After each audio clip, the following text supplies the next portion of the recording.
So, my friend, you been anywhere interesting lately? Let me just check. Let me think. No. Backyard, bathroom, dining Yep. room. Yep. Yeah. Do Um, you carry like a roller bag with you just to feel like you're in a departures lounge yeah. sometimes? I've got a treadmill that I put my suitcase on just to sort of pick it up. You know. Coming off the conveyor Yeah. belt. I'm thinking maybe later this month I might do might treat myself to a late break to the bathroom. But Quite nice. Yeah. like a Getting a long long weekend. yeah, a long weekend in the bathroom. That, that's not going to Oh, that sounds terrible. work. Jeez. Oh man. I was thinking about one of our trips that was pretty wild. More than one story to be told, but one of our trips to Nairobi Yeah, and Kenya. Kenya. What a place, man! And one particular part of that trip when we went to visit the informal settlement of Kibera. Mm, which is an assault on the senses. Yeah, Africa's largest slum, and I think it's the second or third largest in the world. Yeah. And I think if I remember rightly, I think Kibera in Swahili comes from the word for forest because it used to be a forest area outside of Nairobi. Anyway, that just came to. Only you would know that. You always. Yeah, If I but remember yeah, correctly, let me think. Yes. Let me. but we were, but we were. What was interesting about that is we were visiting a lot of local innovators because there's a real booming innovation and sort of technology scene in East Africa, and Nairobi is one of the hubs for it, isn't it? Yeah, I mean, really, really passionate innovators. So we went to that tech hub, Yeah. iHub Nairobi. I mean, there were people doing like, national podcasts and drone Olympics and I mean entrepreneur. I mean, it was like it was like a hotbed. It is a hotbed of innovation and entrepreneurship. It blew my mind. Yeah. I mean, I'm still processing the term drone Olympics, but yeah, That's a real thing, my friend. That is a real it thing. is. It is. It Lake is. Victoria. Yeah. Look But it up. it just reminded me that in Kibera, even though it is, it's a huge place of real social and health problems and challenges, but it was in Kibera that the app Ushahidi was developed, which is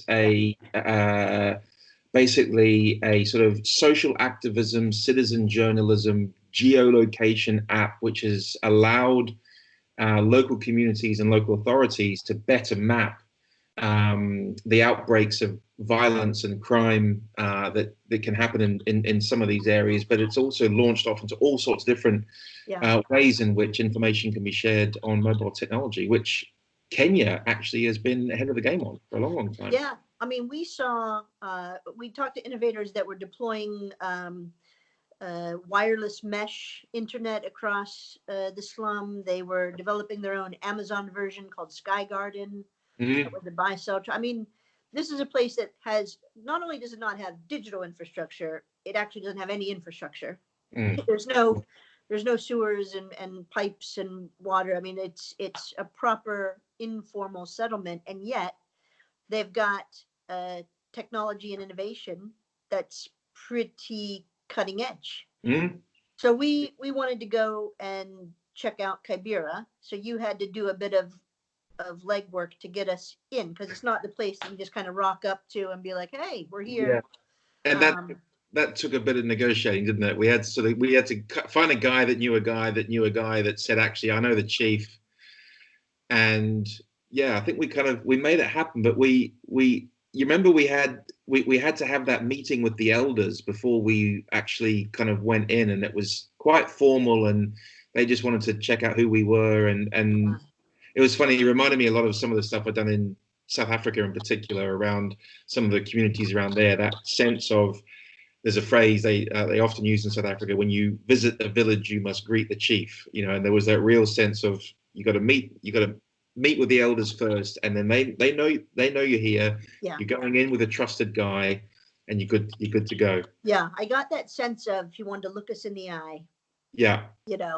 And then say, all right, Yep. You can go in, and you're going to go with my guy. You know, my guy's going to take you. And do you remember our guy? Do you remember what our guy was wearing? The guy that the chief assigned to us.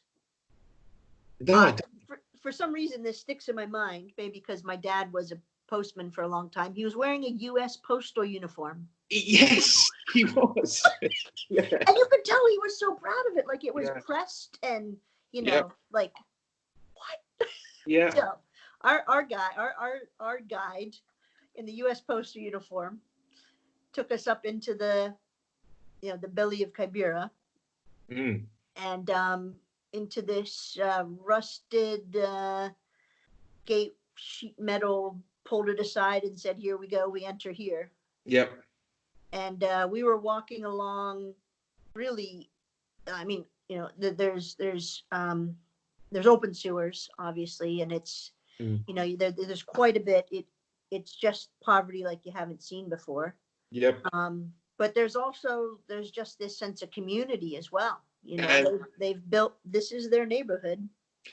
And several bars where you could watch Arsenal versus Tottenham live on the TV, which is something you find in a lot of communities across Africa. The English Premier League in particular is hotly followed, and the number of times I've had conversations with people, and the first thing they'll say when they find out I'm from the UK is, what are your thoughts on Liverpool versus Everton last week? And when I was in Seoul, South Korea last year, I was trying to communicate with the taxi driver, and I got out two words. He kept saying, I'm pretty sure he was saying, "Where are you from?" And I was saying, "England." And he goes, "Premier League." Yeah. And that was it. Those are the only words we communicated with, England and Premier League. So we were walking through that place, and I mean, it was treacherous, and it was eye-opening, and families and huts, and man, it was difficult. You know, it really it gets it's an eye-opening experience that like you never had. And they were leading us up to the local private school. So actually in the informal settlement, the parents pay for their kids to go to the private school in the informal settlement, which is not like any private school you've seen here. But they were quite proud of it.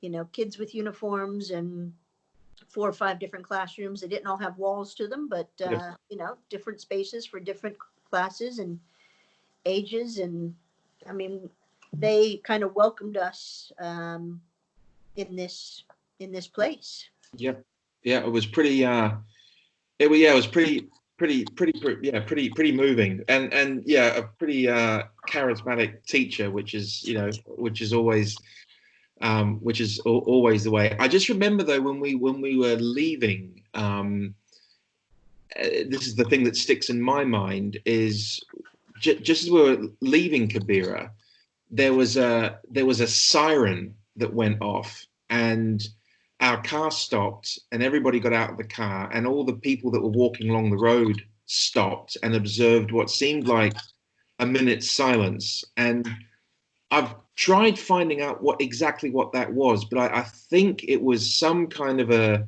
daily national moment of I don't know whether it's the flag that's lowered or something, but it was just the most otherworldly experience to see a really bustling place just suddenly stop in response to a siren. You know, it was bizarre because it was almost more than a moment of silence. It was like the air stood still.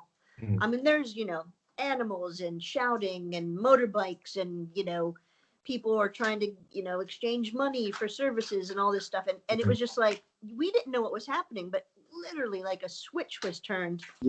Silence. And we kind of looked around, and the people had just stopped in their tracks. I thought we were in the Twilight Zone. I did. There was a soldier there who, this happens quite a bit, but the soldier was trying to request some payment for services for us. So there was, I think I was sort of liaising with a wide range of stakeholders during that silence Yes, and to secure our, exchanging various sort of forms of currency and yes, payment to to ensure that secure everything, our safe yeah, exit. yeah. But even It was even like that activity literally, I think it was like a retrospective thank you to the chief. yes, yeah. There was like it's something. It's just a tip. It's a Yeah, gratuity. yeah, yeah, But yeah. even that activity, he just stood stock still, like Yeah, stopped, moment of yeah, silence, and then just like that, back on. All yeah, right, let's conduct our business again here, sir. yeah. You were talking about trying to leave my my exit here. And then it was on to more meetings with tech innovators in funky offices with glass ceilings Yeah.